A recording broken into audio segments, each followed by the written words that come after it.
네, 반갑습니다. 한 주간 동안 어떻게 잘 지내셨는지 모르겠습니다. 이게 마이크 이거 음향 때문에 제가 신경 많이 썼는데 어떻게 좀 괜찮으셨나요? 소리가 괜찮으셨어요? 네, 만족스럽습니다. 너무 행복하네.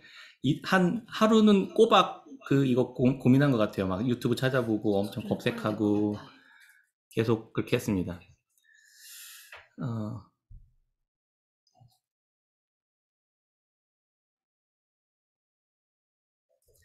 그래도 다들 만족스러운 소리가 들리신다고 하니 행복하네요. 네. 지난주 이렇게 하고 좀 또 이렇게 한 주가 지났습니다. 어, 혹시 지난 16년, 2016년이었던 걸로 기억하는데 제가 신대원 다닐 때였던 것 같아요. 2016년 3월에 무슨 일이 있었는지 혹시 기억나시는 분? 구글의 딥마인드라는 회사가 개발한 인공지능 바둑 컴퓨터죠. 가 세계 바둑의 1인자라고 할 수 있는 그 이세돌 구단과 세기의 대결을 했었던 때였습니다. 2016년 3월에. 전 인류가 거기에 집중하고 컴퓨터가 그 사람과 함께 그 복잡한 바둑을 두어서 승리할 수 있을까? 과연 그게 가능할까? 다들 설마 했었는데 그 결과가 인공지능이 인류 최고의 바둑 기사를 4대1로 이겨버리는 그런 이변을 일으켰습니다. 인간이 인공지능과의 대결에서 어쩌면 처음이자 마지막으로 거둔 1승이 아닐까, 그렇게 기억되지 않을까 생각합니다. 어떻게 그 수많은 경우의 수를 계산해내서 인간이 그동안 학습하고 훈련하고 생각해서 찾아냈던 그 인류 최고의 그 두뇌를 가진 기사를 그 기사의 그 바둑의 수를 앞설 수 있었을까? 그게 바로 딥러닝이라는 기술이 있었기 때문에 가능했다고 합니다. 인간이 계속해서 학습해서 그 지성을 개발해 가는 것처럼 컴퓨터도 계속 학습을 시켰던 거예요. 그래서 이렇게 해낼 수 있었다, 이렇게 이야기하더라고요. 그 모든 사람들이 충격에 휩싸였습니다. 공포에 빠지기도 하고 인간의 생각과 사고를 뛰어넘는 이 인공지능 컴퓨터가 인간의 몸을 입고 로봇으로 등장할지 모르겠다는 생각을 듣고 공포와 충격에 빠졌던 그때가 좀 기억나는 것 같습니다. 그리고 지난 8월 19일이었습니다. 요즘에 뜨거운 관심을 받고 있는 그 미국의 T라는 회사에서 AI 데이라는 것을 개최했습니다. 전기차뿐만 아니라 자율주행 분야에서 최고의 기술을 가지고 있는 이 T사의 기술을 알리고 홍보하는 그 소프트웨어 개발자 컨퍼런스라고 생각하시면 될 것 같습니다. 저 조금 흥미로워서 좀 알아봤습니다. 저 나름 컴퓨터공학 출신이잖아요. 전혀 관심은 없지만 요즘 하도 이슈가 이게 핫해서 알아봤습니다. 인간처럼 컴퓨터가 자유자재로 운전을 하기 위해서는 인간의 뇌의 역할을 하는 슈퍼컴퓨터가 필요하다고 합니다. 그게 그 T사의 슈퍼컴퓨터가 도조라고 불리는 슈퍼컴퓨터라고 합니다. 거기에는 트레이닝 타일이라고 하는 이 작은 컴퓨터들을 엄청나게 이렇게 이어붙여가지고 만든 원리, 만들어진 그 슈퍼컴퓨터의 원리라고 합니다. 이 원리를 쉽게 설명한 어떤 유튜버의 설명이 되게 흥미로웠습니다. 초창기 인공지능의 수준은 금붕어 정도의 이렇게 두뇌였다고 해요. 근데 그 금붕어 정도의 두뇌들을 막 다 붙이니까 돌고래 정도 수준의 지능을 갖게 된 지금 수준이라고 합니다. 집집마다 있는 컴퓨터에 칩 1개가 들어있는데 이 T사의 인공지능에는 12,000개의 GPU들이 연결돼서 하나의 두뇌를 이루고 있는 것처럼 그렇게 지금 발전해가고 있다고 합니다. 인간의 뇌가 작동하는 방식에서 힌트를 얻었다고 합니다. 그걸 컴퓨터에 집어넣어서 인공지능화 시킨 겁니다. 세계에서 5번째로 성능 좋은 슈퍼컴퓨터인 이 도조가 테슬라야 자동차의 뇌의 역할을 한다고 생각하면 될 것 같습니다. 실제로 돌아다니는 이 100만 대 정도가 지금 깔려 있다고 하는데 거기에서 보내오는 정보들을 이 슈퍼컴퓨터가 다 취합해서 현실과 동일한 가상의 세계를 하나 만든다고 합니다. 그 가상의 세계 안에서 발생할 수 있는 수많은 변수들을 계속 학습하고 있는 거예요. 지금도 여전히 학습하고, 그래서 수많은 위험한 경우의 수들을 계속해서 반복해서 학습하고 있고, 그렇게 슈퍼컴퓨터는 운전을 연습하고 이렇게 학습을 하고 있는 겁니다. 영화 혹시 매트릭스 보신 분 계신지 모르겠습니다. 그 주인공이 가상의 세계로 딱 들어가가지고 엄청난 무술을 할 수 있는 스킬을 다운로드 받잖아요.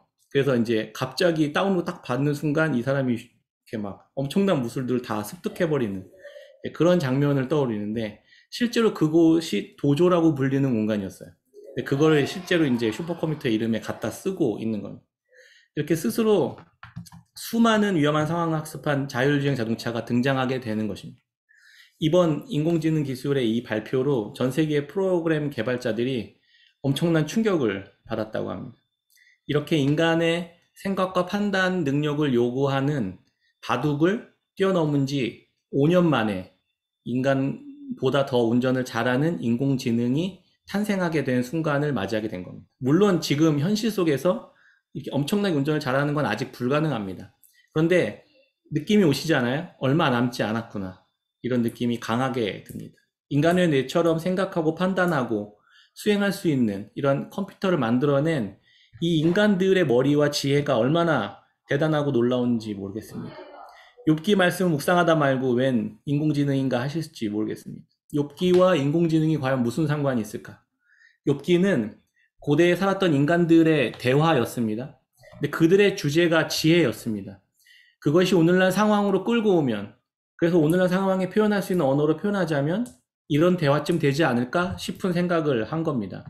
욥은 지금까지 친구들과의 논쟁을 계속해서 벌이면서 28장까지 이렇게 쭉 왔습니다. 바로 앞에 세 친구 중에서 마지막 친구의 발언을 끝으로 욥기의 긴 대화들은 이제 마무리되어 갑니다. 욥은 스스로 나는 의로운 자다, 나는 아무런 죄가 없다라고 자처하는 사람이었습니다.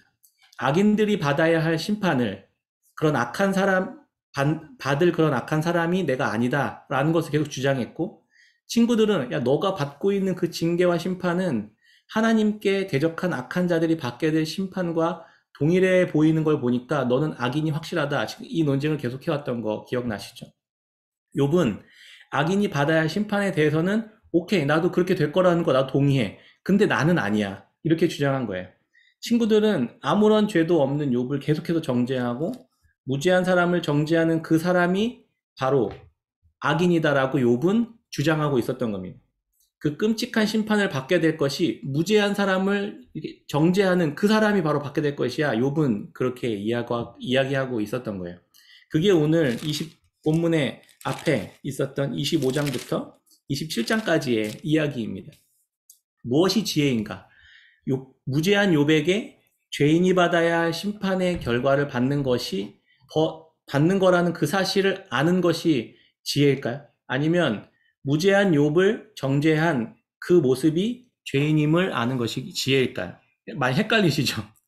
무죄한 예수님을 십자가에 못 박으면서 그분이 하나님의 아들 예수인지를 모른 채 정죄하고 욕하고 그분을 거부하고 비난하는 것이 죄인일까요?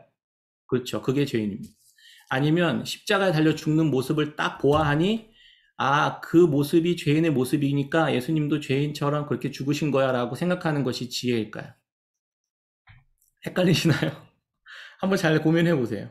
왜 욥기의 논쟁이 지금 이 이야기를 하고 있는 겁니다. 이렇게 진짜 지혜는 감추어져 있음을 말하면서 친구들과의 논쟁이 거의 마무리되어 갑니다. 그러면서 28장이 갑자기 등장하는 거예요. 욥과 친구들의 대화를 마무리되면서 욥기의 중심 부분에 딱 놓여져 있는 게 28장이다. 제가 이렇게 같이 지난번에 한번 나눴는데 28장을 시작하면서 욥은 세상에서 통용되는 지혜에 대해서 언급합니다. 욥기 28장 1절부터 4절까지 말씀 같이 한번 볼까요? 28장 1절부터 4절까지 말씀입니다. 은이 나는 곳이 있고 금을 재련하는 곳이 있으며 철은 흙에서 캐내고 동은 돌에서 녹여 얻느니라. 사람은 어둠을 뚫고 모든 것을 끝까지 탐지하여 어둠과 죽음의 그늘에 있는 광석도 탐지하되. 은이 어디에서 나는지 아시는 분 계십니까? 철을 캐내고 철을 어떻게 얻는지 아십니까? 제가 철을 어떻게 얻나 요즘에 봤더니 이렇게 그 검색창에서 이렇게 설명해 줍니다. 일반적인 용광로에서 철을 생산할 때는 철광석과 코크스와 석회석을 용광로에 넣고 고온으로 가열하면 일산화탄소가 발생하면서 고열로 흐물해지고 결합도 느슨해진 산화철에서 산소를 분리시켜 환원작용, 순수한 철이 나온다. 이 철은 용광로 아래쪽에 슬래그를 하는 불순물과 모이는데 밀도차를 이용해 살살 부어서 철만 따라낸다. 이렇게 되어 있습니다. 전 알려줘도 못 만들 것 같습니다. 사람들은 산을 뒤지고 땅을 파고 들어가서 사람이 닿을 수 없는 깊은 땅속을 파헤쳐 철과 동과 은과 금을 찾아내고 광물에서 이런 귀한 것들을 찾아냅니다. 이게 세상에서 통용되는 아주 소중하고 값지고 희귀한 지혜입니다. 그렇게 얻은 광물에는 청옥도 있고 사금이 있습니다. 사람들은 그 귀한 광물을 얻어내기 위해 광산을 찾고 광맥을 찾아냅니다. 이 방법을 어떻게 알았을까요? 그것이 거기에 있는지 어떻게 알았을까요? 감춰져 있는데, 땅속 깊이 있는데 그걸 어떻게 알았을까요? 그 방법을 아는 것이 세상에서 통용되는 지혜다, 이렇게 이야기하고 있는 겁니다. 얼마 전에 어머님들께서 교회에서 뜨개질하는 모습을 봤습니다. 바늘과 실 몇 번 이렇게 쑥쑥 돌리더니 넣었다 빼고 실을 감아가지고 짜놨더니 엄청 수세미가 예쁜 수세미가 딱 나오더라고요. 어떻게 그런 방법을 알았을까? 가방과 덧버선을 만들어내는 모습을 보면서 사람들은 어떻게 저런 걸 발견했을까? 신기했었던 기억이 납니다.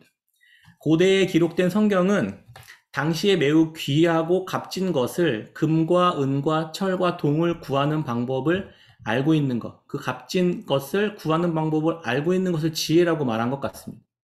지금 우리 시대로 말하면 어떨까요? 자본주의 시대를 살아가고 있는 그 자본주의 시대를 잘 살아가는 법. 요즘 젊은이들 안에 유행하는 말이 파이어족이라고 하더라고요. 파이어란 경제적 자립, 조기퇴직, Financial Independence Retire Early. 이래서 첫 글자를 따서 만들어진 신조어라고 합니다. 고소득, 고학력, 전문직을 중심으로 지출을 최대한 줄이고 투자를 늘려 재정적 자립을 추구하는 생활 방식입니다. 파이어족은 30대 혹은 40대 은퇴를 목표로 수입의 절반 이상을 저축하기 위해 노력한다. 네이버 지식백과에 이렇게 나와 있습니다. 요즘 젊은이들이 알고 싶어하는 소중한 지혜가 40대, 30대, 40대 빨리 은퇴해서 경제적 자유를 빨리 누리는 그 비결. 오늘날 자본주의 시대의 희귀하고 값진 보화입니다. 이 방법을 알 수만 있다면 주식과 부동산, 비트코인 투자를 어떻게 잘해서 오늘날 빨리 경제적 자유를 누릴 것인가? 이 시대 광맥을 찾아 헤매는 사람들이 아닐까 싶습니다. 유튜브 채널을 보면 그 길에 빨리 도달할 수 있는 비밀에 대해 말해주는 사람들이 굉장히 많아졌습니다. 얼마나 열심인지 모릅니다. 얼마나 열심히 연구하고 공부하고 하는지 모릅니다. 그 모습을 28장에서 이렇게 이야기합니다. 9절, 10절, 11절. 사람이 굳은 바위에 손을 대고 산을 뿌리까지 뒤엎으며 반석에 수로를 터서 각종 보물을 눈으로 발견하고 누수를 막아 스며 나가지 않게 하고 감추어져 있던 것을 밝은 대로 끌어내느니라. 인공지능을 만드는 방법을 알 수만 있다면, 자율주행할 수 있는 슈퍼컴퓨터를 만들 수 있는 방법을 찾을 수만 있다면, 경제적 자유를 30대, 40대에 미리 누릴 수만 있다면, 이 시대에 황금을 얻는 그 귀한 가치를 얻는 지혜가 될 수 있을 것입니다. 이런 귀한 것들은 애초에 찾기가 좀 어렵습니다. 그런데 그것은 세상에서 귀하게 여기는 지혜다. 성경은 이렇게 이야기하고 있는 것입니다. 그건 세상에 속한 지혜다. 성경은 거기서 한 단계 더 나아갑니다. 욥은 12절과 20절에 하나님께 속한 그 지혜, 세상에 속한 지혜가 아니라 하나님께 속한 지혜, 그것과 더 비교할 수 없이 더 값진 지혜를 어디서 얻어야 하는지를 질문합니다. 앞뒤로, 그러니까 이 12절과 20절 앞뒤로 지혜를 찾는 외침으로 이 본문이 둘러싸여져 있습니다. 12절에 그러나 지혜는 어디서 얻으며 명철이 있는 곳은 어디인고, 20절에 그런즉 지혜는 어디서 오며 명철이 머무는 곳은 어디인고.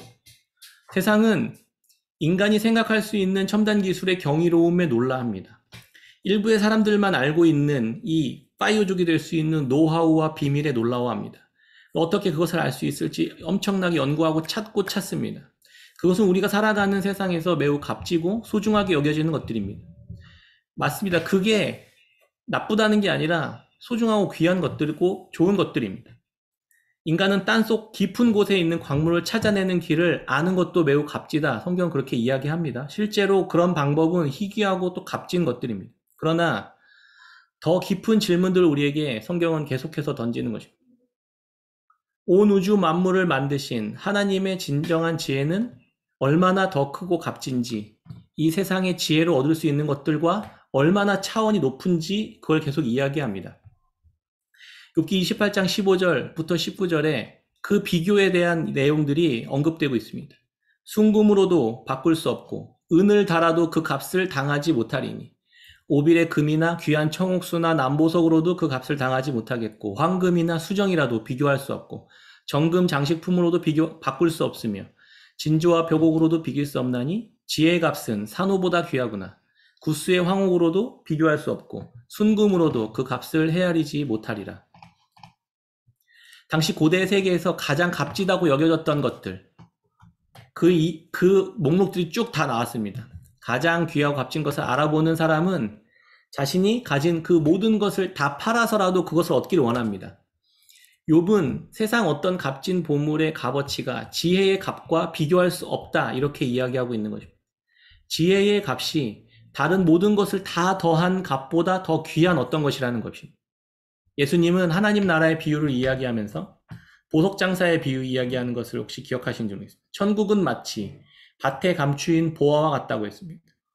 한 농부가 밭을 갈다가 그 안에 보화를 발견하면 자신이 가지고 있는 세간의 모든 것을 다 팔아서 그 밭을 삽니다. 이 원리와 똑같습니다. 밭을 사기만 하면 그 안에 감추어진 보화를 얻을 수 있기 때문입니다.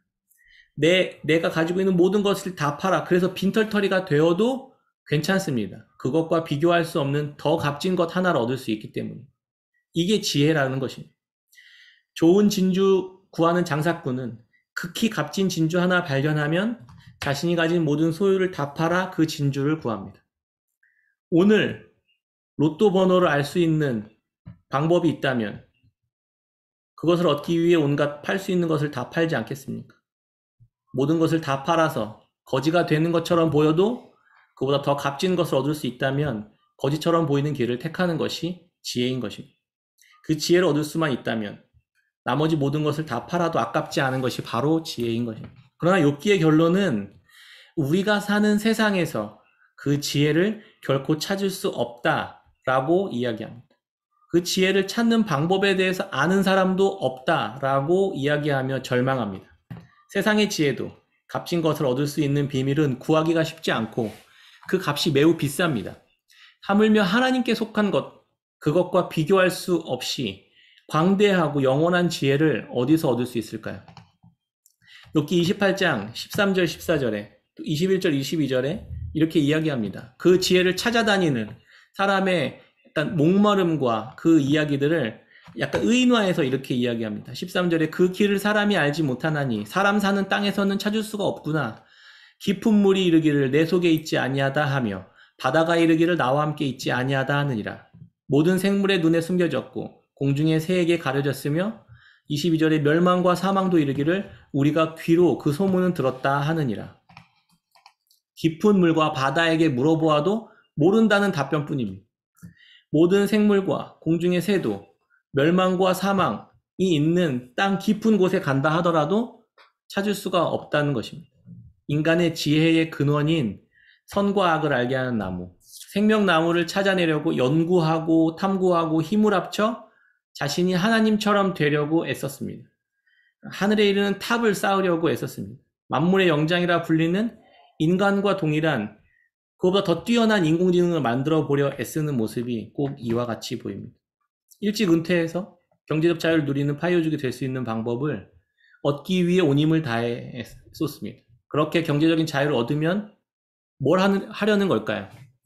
시간을 얻으려고 하는 것 같습니다. 시간을 얻으면 마음껏 소비하고 마음껏 자기를 위해 왕처럼 누리는 삶을 살려고 하는 마음과 태도가 그 중심에 있지 않을까 하는 생각을 해보았습니다. 결국 하나님처럼 될 수 있는 지혜를 얻으려는 것이 아닐까 싶습니다. 또 다른 모습의 바벨탑을 오늘날 우리들은 쌓아가고 있었던 겁니다. 하나님께 속한 지혜는 결코 사람이 사는 땅에서 사람의 지혜로는 찾을 수 없다. 이렇게 고백하면서 한 가지 분명한 사실을 욥은 이야기합니다. 바로 그 길을 알고 있는 유일한 분, 하나님을 찾아가는 것입니다. 내가 하나님이 아니라 내가 지혜를 발견해서 하나님처럼 될 수 있다고 여기는 것이 아니라 지혜의 근원이신 하나님께 나아가 겸손히 구하는 것이 지혜다. 이렇게 이야기하고 있습니다. 28장 23절부터 26절까지 같이 한번 살펴볼까요? 23절부터 26절까지 시작. 하나님이 그 길을 아시며 있는 곳을 아시나니 이는 그가 땅 끝까지 감찰하시며 온 천하를 살피시며 바람의 무게를 정하시며 물의 분량을 정하시며 비 내리는 법칙을 정하시고 비 구름의 길과 우레의 법칙을 만드셨음이라. 요즘 인류가 산업화를 통해서 편리함을 누리고 풍요로움을 누린 대가로 온난화가 일어났습니다. 곳곳에서 전 세계 기후변화 이거를 위한 정부 간 협의체가 그 IPCC 보고서에 의하면 1.5도 상승하는데 걸리는 시간이 10년 정도 더 앞당겨졌다고 합니다. 그래서 곳곳에서 뭐 지진, 뭐 집중호우가 쏟아져서 엄청난 재해가 일어나고 극심한 가뭄이 일어난 일들이 곳곳에서 비일비재해진다고 합니다. 아무리 날씨를 예측하는 기술이 좋아져도 이제 인간이 통제할 수 있는 범위를 넘어서는 그런 불가능한 상황이 되어가는 것 같습니다. 바람의 무게를 정하셨다는 것은 바람에게 언제 어떻게 거세게 불고 언제 부드럽게 불어야 하는지 결정하시는 분이 하나님이다 라고 이야기하는 것입니다. 물의 분량을 정하셨다는 것은 홍수의 물과 강물과 바다에게 어디로 가고 어디로 가지 말아야 하는지 어느 시점에서는 멈춰야 하는지를 결정하시는 분이 하나님이시다라고 고백하는 거죠. 비가 언제 내려야 하고 어디로 내려야 하는지 얼마나 내려야 하는지 이 비 내리는 법칙을 정하시는 분이 하나님이시다. 우레와 번개를 다스리시는 분이 하나님이시다라고 고백하는 것입니다. 세상을 만드시고 다스리시는 분, 그 세상의 질서, 세상에서 구할 수 있는 귀한 것, 값진 것을 구할 수 있는 방법을 얻을 수 있는 지혜와는 차원이 다른 그 다른 세상을 만드시고 다스리시는 분에게라야 진정한 지혜를 찾을 수 있다는 말입니다. 건축물을 탐구하면서 어떤 방법으로 건물을 지었는지 연구했다면 지금까지 세상의 지혜, 그 건축물을 설계하고 만든 건축가에게로 가야 된다는 사실을 욥은 이야기하고 있는 것입니다. 건축물이 중요한 게 아니라 그걸 만드신 하나님, 그 건축가가 더 중요하고 그분께 나아가는 것이 지혜다. 이야기하는 것입니다. 욥기에서 처음으로 하나님의 말씀이 등장합니다. 1장, 2장 이후에 처음으로 하나님의 말씀이 등장합니다. 28장, 28절. 또 사람에게 말씀하셨도다. 보라, 주를 경외함이 지혜요, 악을 떠남이 명철이니라. 지혜는 지혜 자체로 존재하지 않고 하나님 안에 그 지혜가 있었던 겁니다. 하나님을 구하는 그 지혜 자체가 지혜였던 겁니다. 주를 경외함이 지혜입니다. 하나님께 가까이 하는 것이 지혜입니다. 지혜 자체를 구하는 것이 아니라 하나님을 그래서 구해야 하는 것입니다. 욥은 그렇게 하고 있었던 거예요. 욥은 하나님을 구하고 있었던 거예요. 예수 믿고 세상에서 복을 받는 것을 구하는 얄팍한 실천적 지혜나 하나님을 끌어다가 나의 유익으로 삼을 수 있는 그런 지혜, 세상에서 조금 더 높은 자리, 조금 더 성공하는 자리로 올라가는 방법을 구하는 그런 식의 세상에 속한 지혜가 아니라 하나님 그분 자체를 구하는 지혜, 온 세상과 만물을 다스리고 만드시는 그 하나님 자체를 구하는 지혜를 가져야 한다는 것입니다. 그 지혜는 위치적인 의미를 갖습니다.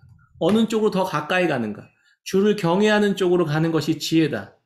악에서 떠나가는 것, 악에서 멀어지는 것이 명철이다. 이렇게 이야기합니다. 잠언 3장 13절에 지혜를 얻은 자와 명철을 얻은 자는 복이 있나니 이는 지혜를 얻는 것이 은을 얻는 것보다 낫고 그 이익이 정금보다 나음이라. 지혜는 진주보다 귀하니 내가 사모하는 모든 것으로도 이에 비교할 수 없도다. 지혜는 그 얻은 자에게 생명나무라. 지혜를 가진 자는 복되도다. 선악을 알게 하는 나무의 열매를 따먹은 인간은 에덴에서 쫓겨나 생명나무가 있는 에덴으로 향하는 그 길을 잃어버리게 되었습니다. 무엇이 선악을 아는 것인지 구별하는 눈을 잃어버린 채 길을 잃은 우리에게 선이신 하나님께서 친히 이 땅에 찾아오신 것입니다. 그리고 다시금 생명나무를 허락하셨습니다. 그게 지혜입니다. 그런데 그게 우리에게 선악을 알게 하는 나무이자 생명나무가 되신 그분이 바로 예수 그리스도이신 것입니다. 골로새서 2장 2절에 이는 그들로 마음의 위안을 받고 사랑 안에서 연합하여 확실한 이해의 모든 풍성함과 하나님의 비밀인 그리스도를 깨닫게 하려 함이니 그 안에는 지혜와 지식의 모든 보화가 감추어져 있느니라. 아멘. 말씀을 맺겠습니다. 우리가 살아가는 이 세상에서 값진 것들을 찾아 얻기 위해 살아가는 것이 우리들의 인생입니다. 테슬라, 샤넬, 벤츠, 파이어족이 되어서 경제적 자유를 빨리 이룰 수 있는 그 비밀, 감추어진 지혜를 찾을 수 있을까요? 온 열심을 다해 찾아다닙니다. 더 크고 비밀하고 신비하고 구하기 힘든 세상의 지혜들을 어떻게 하면 얻을 수 있을까를 고민하며 연구하며 그것을 얻기 위해 온 열정을 쏟아부으며 살아가는 것이 우리의 인생입니다. 그것이 나쁘다는 게 아니라 그것으로는 다 얻을 수 없는, 그것으로는 만족할 수 없는, 그것보다 더 크고 값진 영원한 지혜를 구할 수는 없다는 것입니다.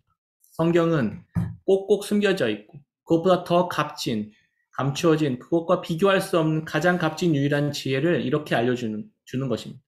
주를 경외함이 지혜요, 악을 떠남이 명철이니라. 그 안에, 예수 그리스도 안에 그 지혜와 지식의 모든 보화가 감추어져 있다. 그분께 더 가까이 나가고 그분을 얻기 위해 열심히 노력하고 그분을 찾는 것, 그분께 더 가까이 하는 것, 이것이 지혜다라고 이야기하고 있는 것입니다. 예수 그리스도는 그래서 탁월하게 지혜로운 분이십니다. 예수 그리스도는 최고로 욕보다 더 하나님을 경외했고 악에서 떠나신 분이셨습니다. 예수 그리스도의 삶과 그분의 부활에서 온 세상의 근본 구조와는 전혀 다른 방식으로 우리에게 하나님이 드러나고 지혜가 드러나고 우리에게 그 하나님의 지혜가 계시되었던 겁니다. 그분 안에 모든 보화가 다 감춰져 있고 동시에 다 담겨져 있습니다. 세상을 다 팔아도 얻을 수 없고 바꿀 수 없는 그 보화 대신 예수 그리스도를 가까이 하고 그분 안에서 날마다 하나님께 속한 풍요와 아름다움과 지혜를 얻으며 누리며 살아가는 깨끗한 샘교 성도님들 다 되시기를 주의 이름으로 축원합니다. 아멘.